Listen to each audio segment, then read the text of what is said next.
Okay, for argument's sake, let's say Tyson Fury does box December the 5th in the UK. The names that were mentioned by Bob Arum in an interview with Boxing Social's Andy Purwell. F.A. Ajagba, Oscar Rivas, Ajit Kabayel, Charles Martin, Michael Hunter. What do you make of those 5 names? Charles Mann, he's still around, isn't he, Charles Mann? Oh, he's like IBF. I think he's number 1 with the IBF. Yeah, he is, now. yeah. And again, does he, depending on how much pay is involved, does he want to risk that IBF slot? Because then he'll theoretically get the winner, or get Joshua, or the winner of Joshua and Fury, if that happens, or when the belts inevitably fragment, he might get a world title shot of his own for the vacant title again. Rivas is an interesting fight, but I can't see anyone giving him trouble. Any of those names, no one gives him trouble to me. Fury, so I don't think it matters. You're looking at what test does he need a test? I don't think he needs a test. People say, I heard someone say, or read somewhere, and it might be new, I'm not sure. No, it wasn't new. He needs a real test because he's only at his best when he has a bit of fear, Fury. And I understand that, but he doesn't need to be at his best for almost everyone. And we've seen that in the past, because his Fury's strength up until the last fight, where he steals your power. He takes whatever you're good at, he negates your work until you're so frustrated, then he just slowly picks you apart, and he's usually happy to just do it on points or stop you late. But he's quite negative in his effective work. Sound like Ben Davison, yeah, not using big words. He's no, do you know what I mean? Do you know what I mean? So and he's so good at it. You know, you make you miss, and then you start to panic and you miss, and then you try too hard and you make mistakes, and he picks you off. He's brilliant at it, and that's such a skill, so difficult to do, and he does it superbly. He showed a different side to his game against Wilder. Surprisingly, I thought it was the wrong tactics, but it was the best thing he could have done. So he has two sides to his game now. It makes him so dangerous. But for all these other fighters, he'll do what he's good at originally. Well, I don't take any risks, and I'll just totally outbox him. I understand when people will go back to the Otto Wallin fight where he looked, he got cut and he didn't panic, but he lost his shape a little bit, and then he still won. And he's still clearing up, but it ended up being a more difficult fight than it should have been. But that happens anyway. Once you get cut and things happen, and also, but he'll realise now that you can't take anything for granted. But I don't think he needs a massive test. I think if you got this fight coming, if this fight will be rearranged, the Wilder fight, the third fight, which I hope doesn't happen, or most importantly, the Joshua fight coming up.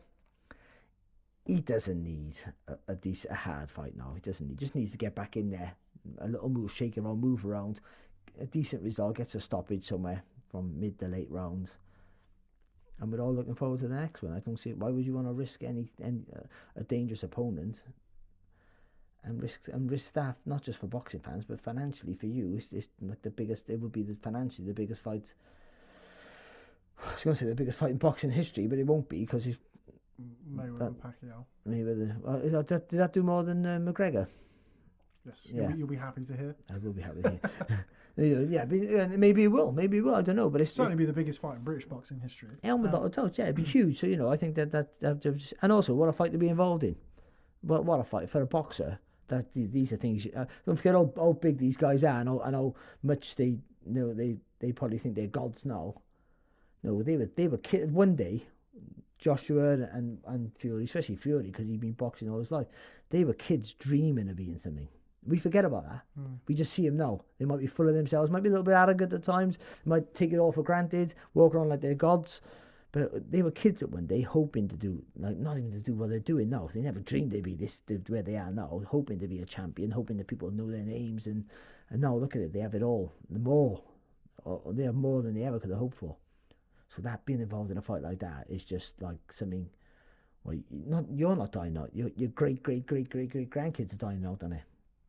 Before we come on to a potential Joshua Fury fight, let's just look at some of these names a little bit closer. You've mentioned Oscar Rivas. Obviously, Oscar Rivas, well known over these parts from the whole Dillian White fight and the ensuing escapade after that. F.A. Ajagba, I think that's probably unrealistic. F.A. Ajagba, top rank heavyweight prospect, didn't look great in his last fight. I also think that F.A. Ajagba, I think eventually will probably go down the route of a big fight in Nigeria. I know there's been the talk of Anthony Joshua and FA Jagba potentially down the line. Obviously, Anthony Joshua, Martin Bakole, everyone's looking for, these big scenic, big outdoor venues. I don't necessarily think that FA Jagba's necessarily ready either. Ajit Kabayel, now obviously well known to British boxing fans the British hardcore boxing fans for boxing rings around Derek Chisora in a casino in Monaco or Monte Carlo not long ago. What do you think about him as a potential opponent? Yeah, I think they can sell on. I think that's a good for the British promotion. That's decent. I think they can sell on the back of the Chisora win. Obviously, Chisora keeps reinventing himself, and have since that fight, of course. And it's an easy fight for Fury, because he's just too slow. He's a decent boxer and he does everything okay, but nothing great. And he hasn't got the fastest of hands and the fastest of feet. So I just think Chisora is quite methodically slow anyway. And he was because Chisora's just a bit of a nutcase. You don't know what he's going to do until he turns up. He just turned up thinking, I should have had a day off today, but I'll go through it anyway. He just went through the motions, didn't he? No Don Charles in the corner. Yeah, pretty much. Yeah, he just didn't want to know, did he? Pretty much, and that was it. So I think that's the sort of a good opponent for Fury, because he'll look good without any risk. I don't see him as a risk. I don't need to be disparaging of these guys, but then there's no risk for the Gypsy King. They're not, are they? They're not. No, we talk about. I hate using the word elite, because elite world level should be elite. We shouldn't have to say elite. That's how ludicrous boxing is now. You've got world champions go, but he's elite, this guy.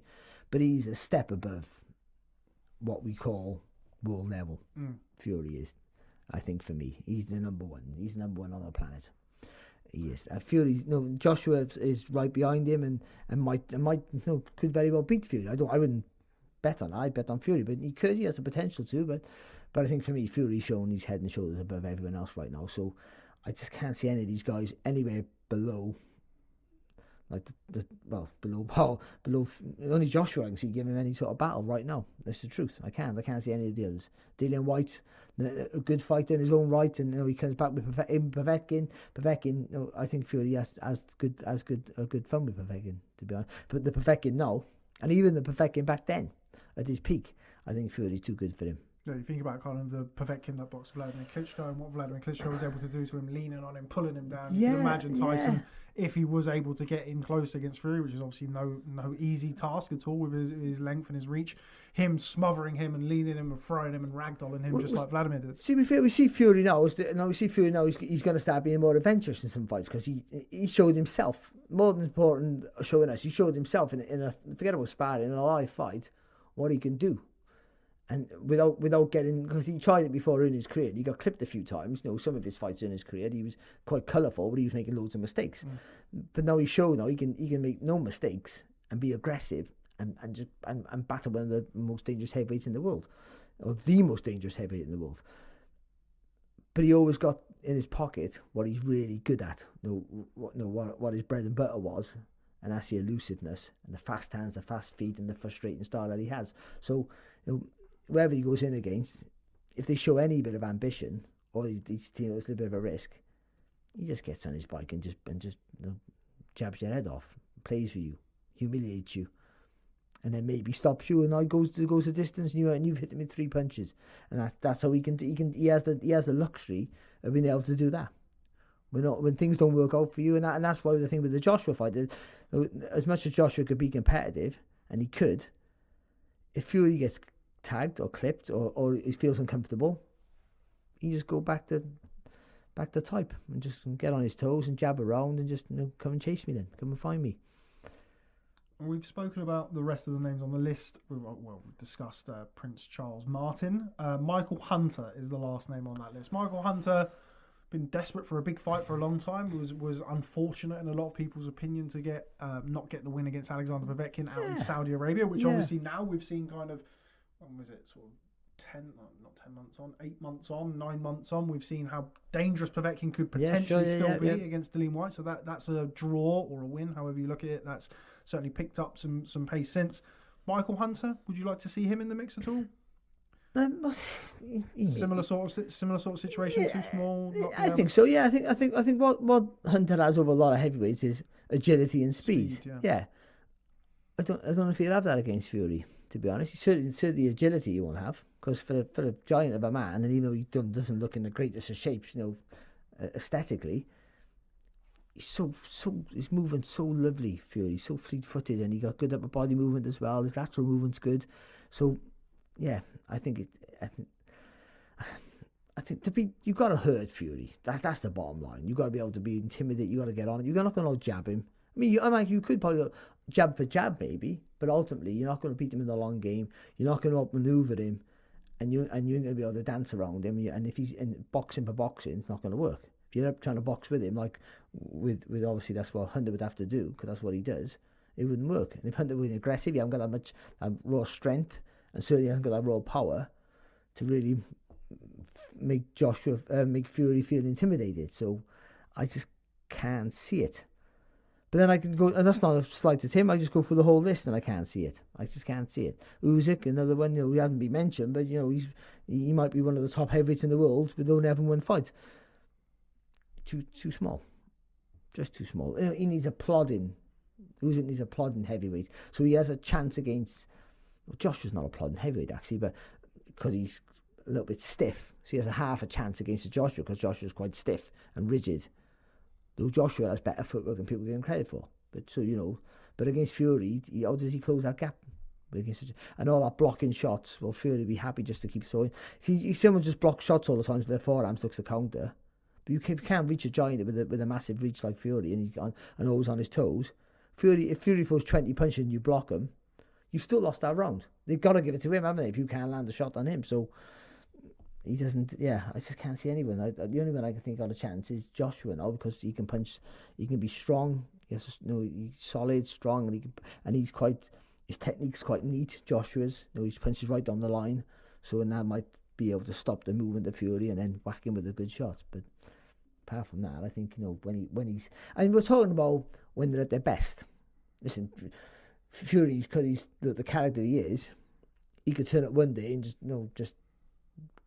I wouldn't say he's mad, but he's such a colourful character that you have to be careful with him. I think psychologically how he performs, because but if you say at his best, then he beats everyone. It's almost like not worth talking about him anymore. Let's end the conversation, because he beats he does. All you can do is him at his best and him at his best. That's how you judge a fight. Yeah, of course. Yeah. Unless one's over the hill now, you can't go back in time. You got to go. They're both roughly around their peaks. Him at his best, and that's where you look. And then when you do that with Fury and everyone else, his positive on his list, the positives are far greater than on any other list against the other fighters' lists. That's the truth. He ticks more boxes than they do.